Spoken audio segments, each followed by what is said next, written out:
بالله من الشيطان الرجيم. بسم الله الرحمن الرحيم. أعوذ بالله من الشيطان الرجيم. بسم الله الرحمن الرحيم. رب اشرح لي صدري ويسر لي أمري واحلل عقدة من لساني يفقهوا قولي.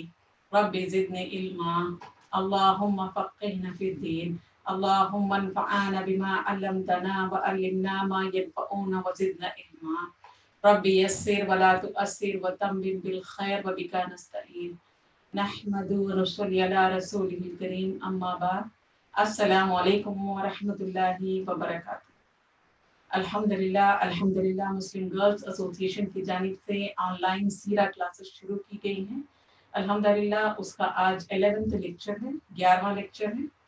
لاسٹ لیکچر میں نے آپ کو نبی کریم صلی اللہ علیہ وسلم کی حیات مبارکہ اور آپ کی جرنی اور آپ کی زندگی کا جو سفر ہے، جو حالات آپ کے ساتھ پیش آئے، ان کو ہم سیکھنے اور سمجھنے کی کوشش کر رہے ہیں تاکہ ہم نبی کریم صلی اللہ علیہ وسلم کی جو اسوہ حسنہ ہے اس کی اچھے طریقے سے پیروی کر سکیں.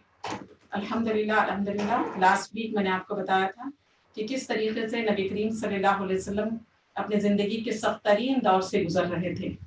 اس وقت اللہ سبحانہ وتعالیٰ نے آپ کے لیے خیر و برکت کے دروازے کھولا، اور سب سے پہلا جو معجزہ آپ کے ساتھ ہوا وہ نبی کریم صلی اللہ علیہ وسلم کو آسمانوں پر بلایا گیا، آپ کو اسراء و معراج کروائی گئی. پھر اس کے بعد اللہ سبحانہ وتعالیٰ نے آپ کے لیے آہستہ آہستہ خیر اور بھلائی کے دروازے کھولنا شروع ہو گئے. الحمدللہ اب یہاں پر نبی کریم صلی اللہ علیہ وسلم مکے میں، یعنی اللہ سبحانہ وتعالیٰ آپ کو دعوت و تبلیغ کے کام جتنا آپ سے لے سکتا تھا اللہ نے لے لیا، اور جتنے خیر اور اچھی نیک فطرت کے جو لوگ تھے انہوں نے اسلام کو قبول کر لیا تھا. اب آپ کو مدینے کی طرف ایک ایسی جگہ اللہ سبحانہ وتعالیٰ آپ کو ہجرت کر کے بھیجنے والا تھا جہاں پر لوگ تمام آپ سے محبت کرنے والے، آپ کے احکامات کی پیروی کرنے والے تھے.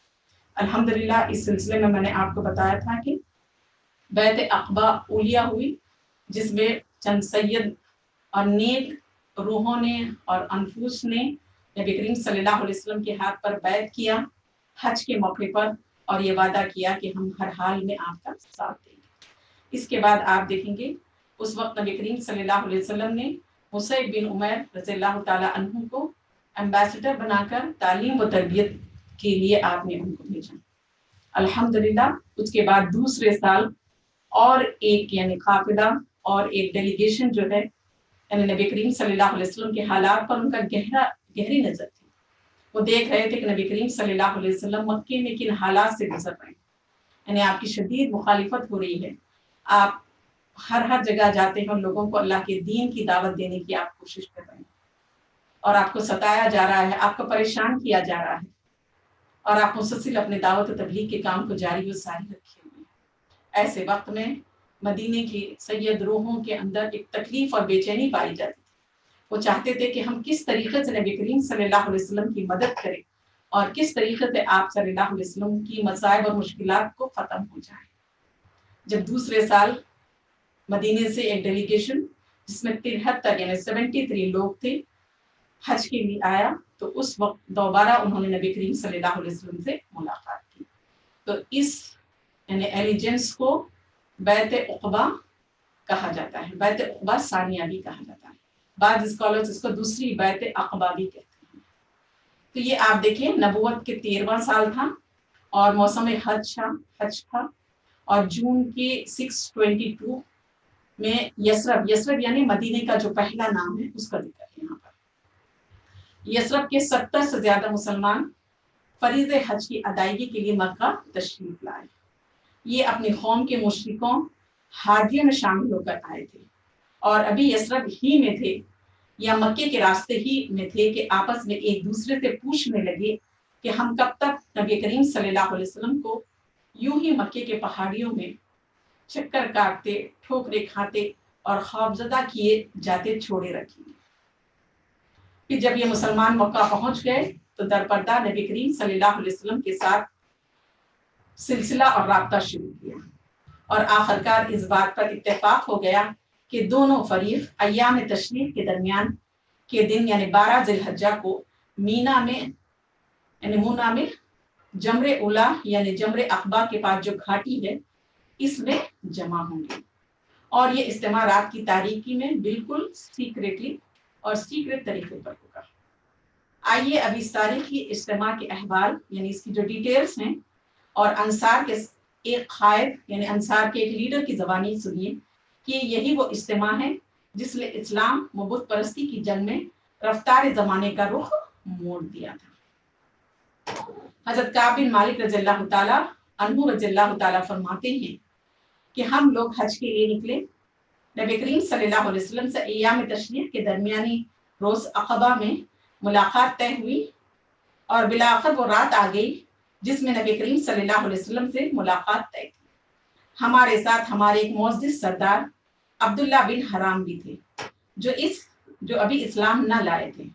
ہم نے ان کو ساتھ لے لیا تھا، ورنہ ہمارے ساتھ ہماری قوم کے جو مشرکین تھے ہم ان سے اپنا سارا معاملہ خفیہ سیکرٹ رکھتے، مگر ہم نے عبداللہ بن حرام سے بات چیت کی اور کہا کہ اے ابو جابر، آپ ہمارے ایک معزز اور شریف سربراہ ہیں، اور ہم آپ کو آپ کی موجودہ حالات سے نکالنا چاہتے ہیں تاکہ آپ کل کلاں کو آپ کا ایندھن نہ بنے، جہنم میں نہ جائیں۔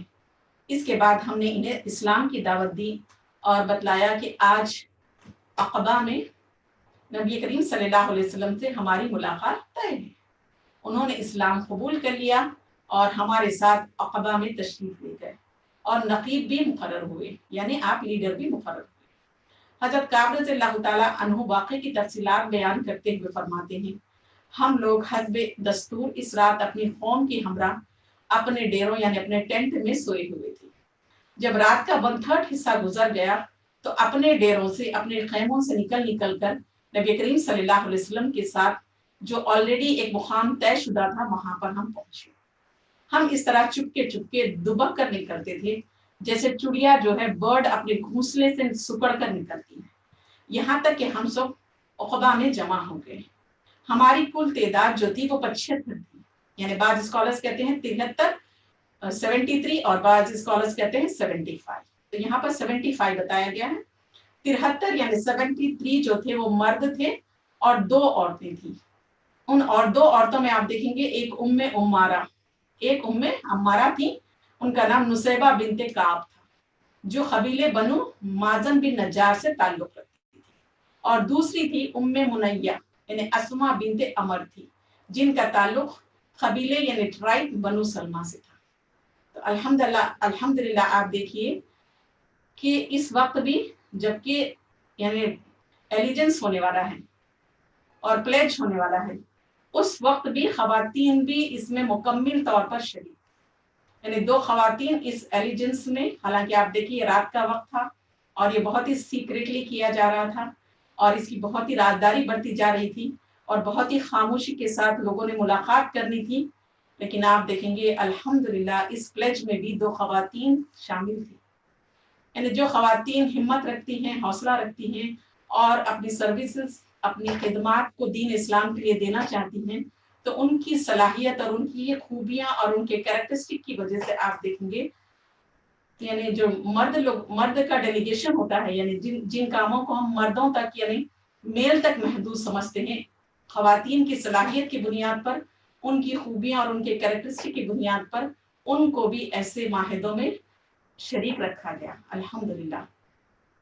اور نبی کریم صلی اللہ علیہ وسلم نے خود ان کو شریک رکھا، یعنی تمام خواتین اس میں شریک نہیں تھیں، لیکن بالکل یہ صرف آدمیوں کا ہی یعنی آدمیوں کی جانب سے کیا جانے والا کوئی کانٹریکٹ نہیں تھا، کوئی معاہدہ نہیں تھا، کوئی یہ اوت نہیں تھی یا کوئی ایلیجنس نہیں تھا، بلکہ ایسی خواتین جو ان معاملات کو بہتر طریقے سے سمجھ سکتی ہیں اور ان معاملات کو بہتر طریقے سے ہینڈل کر سکتی ہیں، ان خواتین کو اللہ کے نبی نے ان کی صلاحیت اور سروسز کو لینے سے کبھی بھی آپ نے منع نہیں کیا اور کبھی بھی آپ نے اس چیز کا انکار نہیں کیا، بلکہ باصلاحیت خواتین کو، ٹیلنٹڈ اور ذہین خواتین کو اور ان کی صلاحیت اور ان کی جرت اور ان کی ہمت اور ان کے حوصلے اور ان کے آگے بڑھنے کو دیکھ کر نبی کریم صلی اللہ علیہ وسلم نے اس ایلیجنس میں بھی آپ نے جب خواتین نے شریک ہونے کا ارادہ ظاہر کیا تو آپ نے ان کو شریک کیا. سبحان اللہ.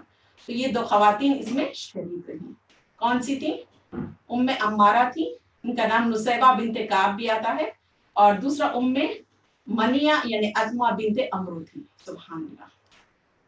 پھر اس کے بعد آپ دیکھیں گے ہم سب گھاٹی میں جمع ہو کر، یعنی حضرت کعب رضی اللہ تعالی عنہ بیان کرتے ہیں کہ ہم سب گھاٹی میں جمع ہو کر نبی کریم صلی اللہ علیہ وسلم کا انتظار کرنے لگے، اور آخر کار وہ لمحہ آ ہی گیا جب آپ تشریف لائے. آپ صلی اللہ علیہ وسلم کے ساتھ آپ کے چچا حضرت عباس بن عبد المطلب بھی تھے. وہ اگرچہ ابھی تک اپنی قوم کے دین پر تھے، یعنی وہ ابھی تک اپنے قوم کے دین پر تھے، مگر چاہتے تھے کہ اپنے بھتیجے یا اپنے نیفیوں کے معاملے میں موجود رہیں. تو آپ دیکھیں عربوں میں بہت ہی اچھی خوبی اور کیریکٹرسٹک پایا جاتا تھا، وصف پایا جاتا تھا کہ وہ اپنے رشتہ دار کو، اپنے بھائی کو، اپنے قبیلے والے، اپنے خاندان والے، اپنے رشتہ دار کو کبھی وہ اکیلا نہیں چھوڑتے تھے، بھلے ہی وہ اس سے اختلاف رکھتے ہوں. یعنی حضرت عباس نے آپ کے مذہب کو، آپ کے ریلیجن کو ایکسپٹ نہیں کیا تھا، لیکن ایک رشتہ دار ہونے کی حیثیت سے، آپ کے بھتیجے ہونے کی حیثیت سے، آپ کے قبیلے کے فرد ہونے کی حیثیت سے آپ نے یہ مناسب سمجھا، آپ نے یہ پوری کوشش کی کہ آپ کی جان اور مال کو کوئی نقصان نہ پہنچے. یعنی آپ کی سیفٹی اور آپ کی سیکیورٹی کے خاطر آپ کا ان کو خیال تھا، آپ سے محبت تھی، اور آپ نہیں چاہتے تھے کہ آپ اپنے بھتیجے کو کوئی نقصان پہنچائے. تو نبی کریم صلی اللہ علیہ وسلم کے ساتھ آپ چلنے کے لیے تیار ہو گئے کہ آپ موجود رہیں گے تو کوئی آپ کے ساتھ، یعنی اگر بد عہدی ہے یا کسی کی نیت میں خراب ہے، تو نبی کریم صلی اللہ علیہ وسلم کے خلاف کوئی سازش نہ کی جائے اور آپ کو کوئی نقصان نہ پہنچائے. اس مقصد کے تحت وہ آپ کے ساتھ شریک ہو گئے تھے. تو یہاں پر آپ دیکھیں، اور وہ یہ پختہ اطمینان حاصل کرنا چاہتے تھے کہ یعنی جن لوگوں کے ساتھ آپ معاہدہ کرنے والے ہیں، جن کے پاس آپ جانے والے ہیں، وہ لوگ کیسے ہیں، اور آپ اپنے بھتیجے کی سیفٹی اینڈ سیکیورٹی اور آپ کی یعنی بھلائی کا ان کو اتنا زیادہ خیال تھا کہ انہوں نے مناسب نہیں سمجھا کہ وہ آپ کو اکیلے بھیجے. الحمدللہ. تو سب سے پہلے بات بھی انہی نے شروع کی. جب تمام لوگ پہنچ گئے تو حضرت ابن عباس بھی آپ کے ساتھ تھے، اور وہاں پر پہنچنے کے بعد سب سے پہلے حضرت عباس بن مطلب نے بات چیت کو شروع کیا. یہاں پر آپ دیکھیں گفتگو کا جب آغاز ہوا، بات چیت شروع ہوئی، اور حضرت عباس رضی اللہ تعالیٰ کی طرف سے معاملے کی نزاکت، یعنی جو یہ معاملہ کتنا سیریس ہے اور کتنا ڈیلیکیٹ ہے اور اس میں کتنے خطرات ہیں، کتنی پریشانیاں ہیں، یہ ساری چیز وہ سمجھتے تھے، اور اسی وجہ سے وہ آپ کے ساتھ بھی آئے تھے، اور وہ یہ چاہتے تھے کہ آپ کے بھتیجے کے معاملے کو یعنی پوری طریقے سے خود دیکھیں اور اس کو ہینڈل کریں. تو یہاں پر انہوں نے گفتگو کا آغاز جو تھا حضرت عباس کی طرف سے جو معاملے کی نزاکت تھی اس کو تشریح کیا گیا، یعنی اس کو ایکسپلین کیا گیا کہ یہ جو معاہدہ ہونے والا جا رہا ہے، یہ جو پلیج ہونے جا رہی ہے، تو اس کے اثرات کیا ہوں گے، اس کے امپلیکیشنز کیا ہوں گے، اس کا انفلوئنس کیا ہوگا، اور اس کی وجہ سے کیا کیا چیزیں ہو سکتی ہیں. تو حضرت عباس رضی اللہ تعالی عنہ نے معاملے کی نزاکت کو بہت ہی بہترین طریقے سے آپ نے ان کو تشریح کی اور ایکسپلین کیا. یعنی مجلس جب مکمل ہو گئی، میٹنگ ہو گئی، تو دینی اور فوجی یعنی تعاون کے عہد و پیمان یعنی اوتھ کو اور کانٹریکٹ کو قطعی اور آخری شکل دینے کے لیے بات چیت کا آغاز ہوا. نبی کریم صلی اللہ علیہ وسلم کے چچا حضرت عباس رضی اللہ تعالیٰ نے سب سے پہلے زبان کھولی. ان کا مقصد یہ تھا کہ وہ پوری صراحت کے ساتھ اس ذمہ داری کی نزاکت کو واضح کر دیں جو اس عہد و پیمان، اس سیکنڈ پلیج آف عقبہ جو ہے کے نتیجے میں ان حضرات کے سر پر ذمہ داری آنے والی تھی. تو سب سے پہلے انہوں نے کہا، خزرج کے لوگوں، عام اہل عرب انصار کے دونوں ہی قبیلے یعنی خزرج اور اوس کی خزرج ہی کہتے ہیں. تو آپ نے کیا بات بیان کی، کس طرح سے آپ نے اپنی بات کا آغاز کیا کہ مدینے کے رہنے والوں کو انصار کہا جاتا ہے اور مکے کے رہنے والوں کو مہاجر کہا جاتا ہے. تو یہاں پر آپ نے مدینے کے رہنے والوں کو انصار سے مخاطب کیا، اور آپ نے یہ بات بیان کی کہ اہل عرب جو ہیں وہ یعنی خزرج اور اوس کو ایک ہی قبیلہ سمجھتے ہیں، ایک ہی یعنی ایک ہی ٹرائب کے لوگ مانتے ہیں. ہم ان کو عرب لوگ دو علیحدہ نہیں مانتے. انشاءاللہ آگے میں اس کی ڈیٹیل آپ کے سامنے رکھوں گی. پھر آپ نے بتایا کہ ہمارے اندر نبی کریم صلی اللہ علیہ وسلم کی جو حیثیت ہے وہ تمہیں اچھی طریقے سے معلوم ہے. ہماری قوم کے لوگ جو دینی نقطہ نظر سے ہماری ہی جیسی رائے رکھتے ہیں، ہم نے محمد صلی اللہ علیہ وسلم کو ان سے محفوظ رکھا ہے، اور وہ اپنی قوم اور شہر میں قوت اور عزت اور طاقت اور حفاظت کے اندر ہے. مگر اب وہ تمہارے یہاں جانے اور تمہارے ساتھ لاحق ہونے پر، یعنی تمہارے ساتھ رہنے پر مصر ہیں، یعنی ایڈیمنٹ ہے. لہٰذا اگر تمہارا یہ خیال ہے کہ تم انہیں جس چیز کی طرف بلا رہے ہو اسے نبھا لو گے اور انہیں ان کے مخالفین سے بچا لو گے، تب تو ٹھیک ہے، تم نے جو ذمہ داری اٹھائی ہے اسے تم جانو. لیکن اگر تمہارا یہ اندازہ ہے کہ تم انہیں اپنے پاس لے جانے کے بعد ان کا ساتھ چھوڑ کر کنارہ کش ہو جاؤ گے تو پھر ابھی سے انہیں چھوڑ دو، کیونکہ وہ اپنی قوم اور اپنے شہر میں بہرحال عزت و حفاظت سے موجود ہے. سبحان اللہ.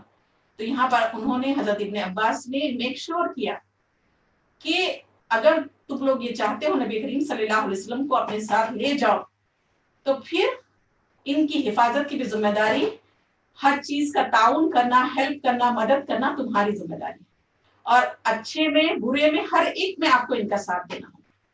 کہیں ایسا نہ ہو کہ آپ کو لے جانے کے بعد جب آزمائشیں آئے، مصیبتیں آئے، ڈیفیکلٹیز آئیں تو فوراً تم پیچھے ہٹ جاؤ. اگر تمہیں ایسے لگتا ہے تم اس ذمہ داری کو نہیں نبھا سکتے تو پھر میرے بھتیجے کو تو یہاں چھوڑ دو، بہرحال وہ عزت کے ساتھ بھی ہیں یہاں پر اور وہ حفاظت کے ساتھ بھی ہیں. حضرت کعب بن رضی اللہ تعالی عنہ کہتے ہیں کہ ہم نے عباس ابن مطلب سے کہا کہ آپ کی بات ہم نے سن لی ہے، اب اے اللہ کے رسول صلی اللہ علیہ وسلم آپ گفتگو فرمائیے، یعنی آپ اپنی پوائنٹ رکھیے اور اپنے لیے اور اپنے رب کے لیے جو عہد و پیمان، جو پلیج ہے، جو وعدے ہیں اس کو پسند کرتے ہیں اس کو کر لیجیے. اس جواب سے پتہ چلتا ہے کہ اس ذمہ داری کو اٹھانے اور اس ذمہ داری کو، اس ریسپانسبلٹی اٹھانے کے بعد جو اس کے امپلیکیشنز اور اس کے جو اثرات ہونے والے تھے، اور وہ اثرات بہت ہی خطرناک بھی ہو سکتے تھے، اور ان نتائج کو، ان رزلٹ کو، یعنی نبی کریم صلی اللہ علیہ وسلم کا ساتھ دینا اور آپ کو یہاں سے لے کر جانا، اس کے نتیجے میں، اس ذمہ داری کو اٹھانے کے نتیجے میں جو بھی خطرہ پیش آئے گا اور اس کے جو بھی نتائج ہوں گے وہ اس کو جھیلنے کے سلسلے میں انصار کا جو عزم تھا، ارادہ تھا، جو بہادری تھی، جو ایمان تھا اور جوش اور اخلاص تھا، وہ اس کو بتانا تھا. اس کے بعد نبی کریم صلی اللہ علیہ وسلم نے گفتگو فرمائی. آپ صلی اللہ علیہ وسلم نے پہلے قرآن کی تلاوت کی، اللہ کی طرف دعوت دی اور اسلام کی ترغیب دی. اس کے بعد بیعت ہوئی. یہاں پر آپ کو میں بیعت کے تعلق سے چند باتیں رکھنا چاہوں گی. بیعت کس کو کہتے ہیں، یعنی پلیج اور بیعت کس کو کہا جاتا ہے؟ تو اس کے سلسلے میں آپ دیکھیں گے بیعت کے معنی اس کو بیعہ بھی کہا جاتا ہے، یعنی pledge of allegiance. Pledge of allegiance کا مطلب یہ ہے کہ ایک گروہ دوسرے گروہ کے ساتھ چند معاملات پر عہد کرے، وعدہ کرے. اس کو اوتھ بھی کہا جاتا ہے، اس کو پلیج بھی کہا جاتا ہے، اور اس کو پلیج آف ایلیجنس بھی کہا جاتا ہے. یعنی یہ اوتھ آف ایلیجنس ہے، اور یہ اوتھ آف ایلیجنس جو ہوتا ہے یہ ایک لیڈر کی جانب سے ہوتا ہے، یعنی ایک چند لوگوں کے درمیان ایک لیڈر کی جانب سے چند چیزوں پر، چند باتوں پر ان سے عہد لیا جاتا ہے، ان سے وعدہ لیا جاتا ہے. تو اس کو کیا کہا جاتا ہے؟ بیعہ بھی کہا جاتا ہے، بیعت بھی کہا جاتا ہے. سبحان اللہ. سم ٹائمس آپ دیکھیں گے یہ جو بیعہ ہوتی ہے، یہ بیعت جو ہوتی ہے اور یہ پلیج جو ہوتی ہے، یہ سم ٹائمس کیا ہوتی ہے، منہ زبانی ہوتی ہے، یعنی بات چیت کے ذریعے سے وعدہ اور عہد کیا جاتا ہے. پھر دوسرا کیا ہوتا ہے، سم ٹائمس کیا ہوتا ہے، اس کو ڈاکیومنٹ کی شکل میں لکھا جاتا ہے، یعنی ٹرمز اینڈ کنڈیشنز کو، معاہدے کے جو ٹرمز اینڈ کنڈیشنز ہیں، جو وعدے ہیں، جو ذمہ داریاں ہیں، ان تمام چیز کو لکھ لیا جاتا ہے، رائٹنگ میں لایا جاتا ہے، اور اس پر دونوں پارٹیز کی طرف سے سگنیچر کیے جاتے ہیں، اور یہ کانٹریکٹ ہوتا ہے. اور اس کانٹریکٹ کے جو بھی، یعنی اس کی جو کلاس ہوتے ہیں، ان میں اگر ان کی جو شرطیں ہوتی ہیں، اگر اس کو کسی پارٹی نے انکار کر دیا، اس کو یعنی فالو نہیں کیا، تو پھر کیا ہے، وہ معاہدے کو ختم کر دیا جاتا ہے اور اس پارٹی کے خلاف ایکشن لیا جاتا ہے. تو ہر زمانے میں پولیٹیکل لیڈرز ہو یا دنیا میں بزنس ہو یا کانٹریکٹس ہوں، ہر فیلڈ میں یہ چیزیں ہوتی ہیں. مثال کے طور پر بزنس اگر کوئی کر رہا ہے، ایک پارٹنرشپ کا بزنس ہو رہا ہے یا ایک پارٹی خرید رہی ہے ایک پارٹی بیچ رہی ہے، تو اس میں آپ دیکھیں گے لیٹر آف انڈرسٹینڈنگ ہوتا ہے، ڈاکیومنٹ تیار کی جاتی ہے، لیگل ڈاکیومنٹ ہوتا ہے کہ دونوں پارٹیز ان شرائط پر، ان کنڈیشنز پر ایک دوسرے کی ساتھ دینے، ایک دوسرے کے ساتھ چلنے کا وعدہ کریں. اگر وہ ٹرمز اینڈ کنڈیشنز فلفل نہیں کی جاتی تو ایک پارٹی کو دوسرے پارٹی کے خلاف لیگل ایکشن لینے کا اختیار ہوتا ہے. تو اسی طریقے سے نبی کریم صلی اللہ علیہ وسلم نے بھی، یعنی یہاں پر آپ صلی اللہ علیہ وسلم نے ان سے جب معاہدہ کیا تو یہ جو بیعت عقبہ اولا تھی، بیعت عقبہ ثانیہ جو ہے یہ دوسری جو بیعت ہو رہی تھی، اس بیعت میں آپ دیکھیں گے نبی کریم صلی اللہ علیہ وسلم نے ہاتھ میں ہاتھ لیا اور ان لوگوں سے وعدہ کرنے، یعنی چند باتیں آپ سے ان سے آپ نے دہرانے کے لیے کیا تھا، اور ان لوگوں نے ان آپ کے ہاتھ میں ہاتھ لے کر ان جو ٹرمز اینڈ کنڈیشن تھی، جو باتیں تھیں، انہوں نے اپنی زبان سے اس کو دہرایا. تو اس کو اسلامک یعنی عربک ٹرم میں بیعت کہا جاتا ہے. تو یہاں پر آپ دیکھیں گے نبی کریم صلی اللہ علیہ وسلم نے اورل بیعت کی، تو اس وجہ سے آپ نے ہاتھ میں ہاتھ دیا تھا. تو یہاں پر آپ دیکھیں گے مردوں سے جب آپ نے بیعت لی تو آپ نے ہاتھ میں ہاتھ لے کر بیعت کی، اور دو خواتین بھی اس یعنی ایلیگنس میں پلیج میں شامل تھی، لیکن آپ نے ان سے ہاتھ نہیں ملایا. تو یہاں پر ہینڈ شیکنگ ہوئی، ہاتھ میں ہاتھ کو پکڑا گیا اور اس کے بعد چند باتیں دہرائی گئی اور وعدہ کیا کہ ہم ان کو فالو کریں گے اور ان کو ہم ابائڈ کریں گے. تو یہاں پر ایک چیز جو ہمیں سیکھنے کو ملتی ہے، سمجھنے کو ملتی ہے کہ نبی کریم صلی اللہ علیہ وسلم نے مرد حضرات سے ہاتھ میں ہاتھ لے کر باضابطہ ہاتھ میں ہاتھ کو پکڑا اور پھر آپ نے ان سے عہد لیا، لیکن خواتین سے آپ نے اپنے ہاتھ نہیں ملائے. حالانکہ آپ ایک بڑے لیڈر تھے اور آپ کا مقصد یہاں پہ ہاتھ میں ہاتھ لینا یعنی مرد اور عورت کے رشتے کے لحاظ سے نہیں تھا، بلکہ یہاں پر اس پلیج میں، اس یعنی وعدے میں لوگ شریک تھے. تو اس شرکت کی یعنی ذمہ داری اور احساس کو بتانے کے یہاں پر اس مقصد کے تحت آپ نے ہاتھ میں ہاتھ لیا تھا. تو اس کے تعلق سے ہینڈ شیکنگ کے تعلق سے میں چند باتیں آپ کے سامنے رکھنا چاہوں گی. کہ ہینڈ شیکنگ ایک ہوتی ہے ہاتھ میں ہاتھ لینا اور چند باتیں کہنا، یہ بیعت کہلاتی ہے. پھر مسافہ کرنا بھی آتا ہے. مسافہ یعنی ایک انسان جب دوسرے انسان سے ملاقات کرتا ہے تو سنت کا طریقہ یہ ہے کہ وہ سلام کرے اور مسافہ کرے. نبی کریم صلی اللہ علیہ وسلم کی ایک حدیث ہے کہ جب تم اپنے کسی مسلمان بھائی سے ملاقات کرو تو اس سے آپ سلام کرو، ہاتھ میں ہاتھ لو، ہاتھ ملاؤ، مسافہ کرو، اور پھر اس کے بعد اگر مناقیہ یعنی گلے ملنا بھی، تو اس سے کیا ہوتا ہے، محبت پیدا ہوتی ہے. ایک تو مسافہ کرنے کی وجہ سے جب تک دونوں بھائی اپنے ہاتھ کو تھامے رہتے ہیں اس وقت ان کے پورے جو گناہ ہے وہ جھڑ جاتے ہیں.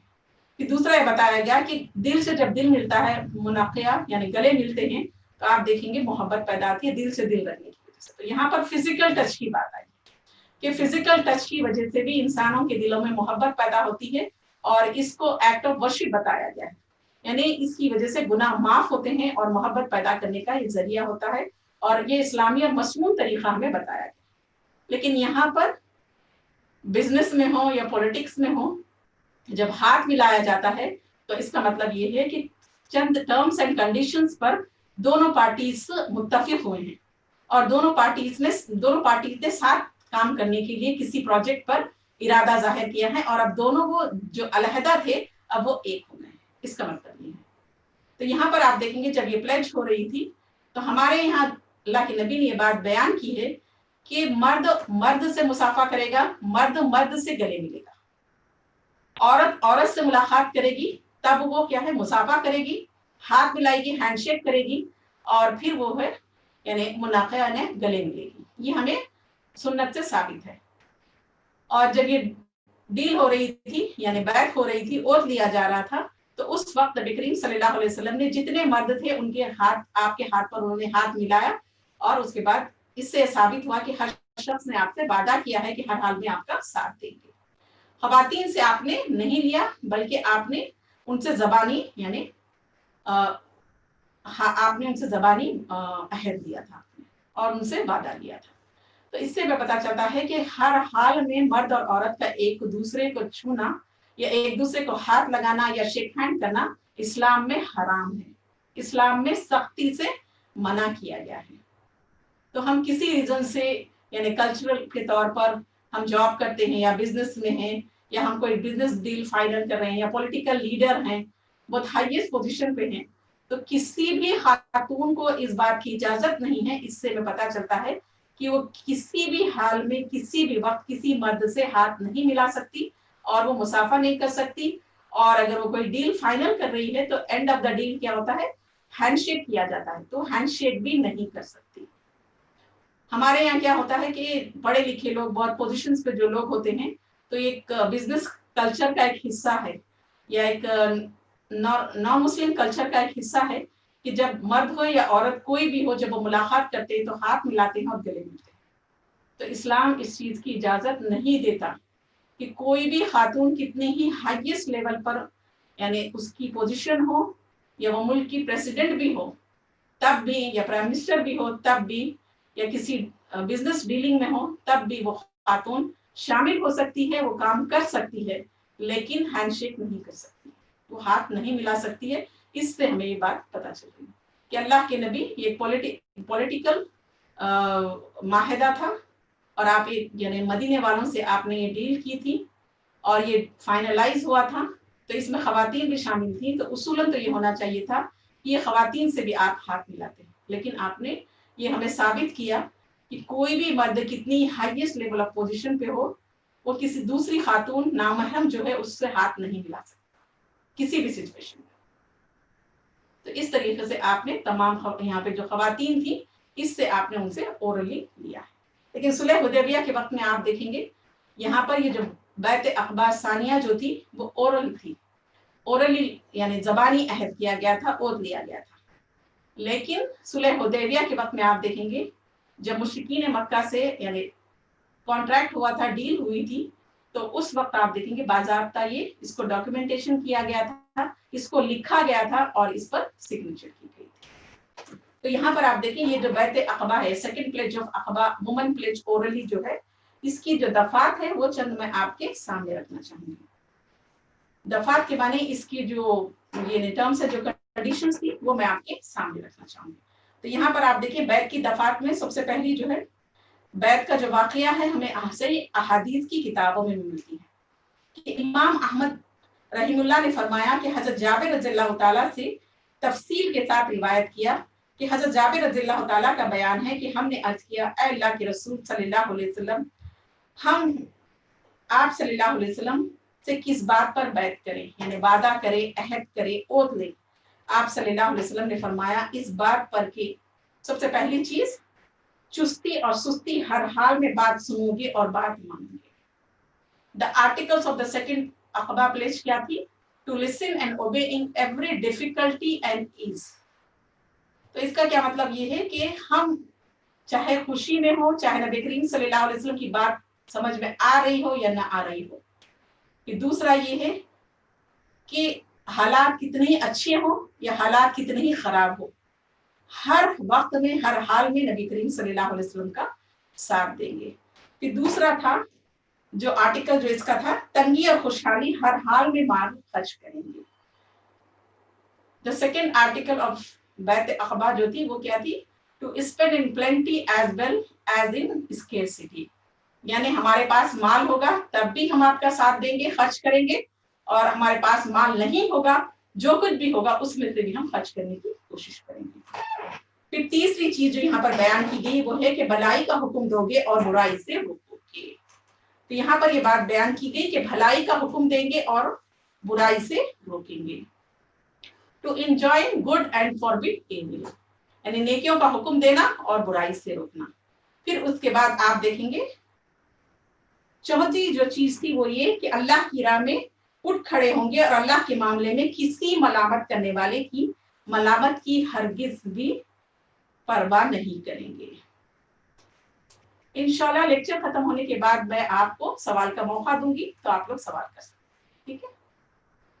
تو یہاں پر آپ دیکھیں گے کہ چوتھا پوائنٹ کیا تھا کہ اللہ کی راہ میں and in Allah's service they will fear the censor of none, یعنی کسی کی بھی یعنی جب اللہ کے راستے میں نکل کھڑے ہوں گے تو لوگ 25 قسم کی گفتگو کرتے ہیں تو اس کی پرواہ نہیں کریں گے.